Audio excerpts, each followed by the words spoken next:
Good morning. It is Thursday, August 14th, 2025. Back here for another daily shakeup. Time to shake things up and make a ruckus in our leadership. So here's my question.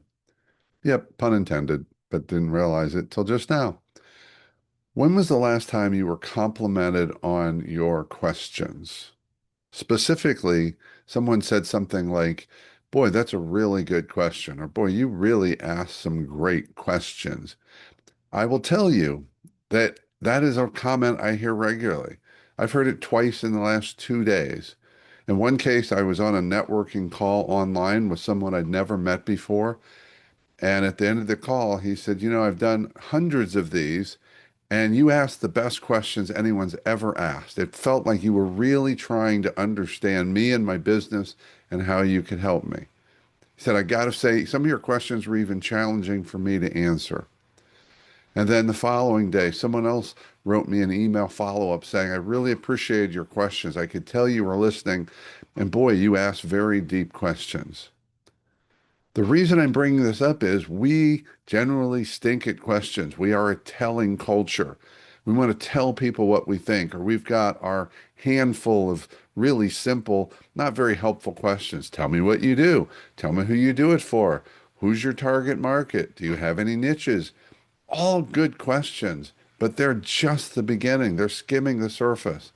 And it is through our questions that we form connection. It is through our questions that we really understand. It is through our questions that others actually feel like we listen to them. And here's a big one. It is through our questions that we demonstrate genuine interest in another human being and demonstrate to them that we care about them and what we're talking about, because we're willing to ask good questions and sometimes challenging questions. As you know, if you've been around me, I will often say to someone, "Are you open to a question?" to see if they're willing to answer that or be open to hearing that question versus just giving them advice. So here's the thing: stop giving advice unless someone asks for it very specifically. Stop telling people what to do.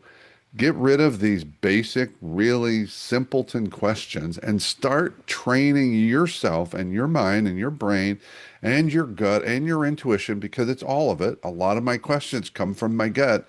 People say, "Where did that question come from?" And I say, "It came to me. It came to me because I'm committed to questions."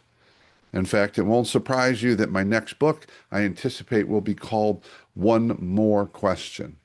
We need to ask more questions, better questions, and really be present in listening to the answers to those questions. Because when it comes right down to it, people are starving to be heard. And most people will not talk about themselves, their lives, or their business without being asked an authentic question with an open heart ready for the answer. That's it. Amplify your questions, amplify your leadership. See you next time.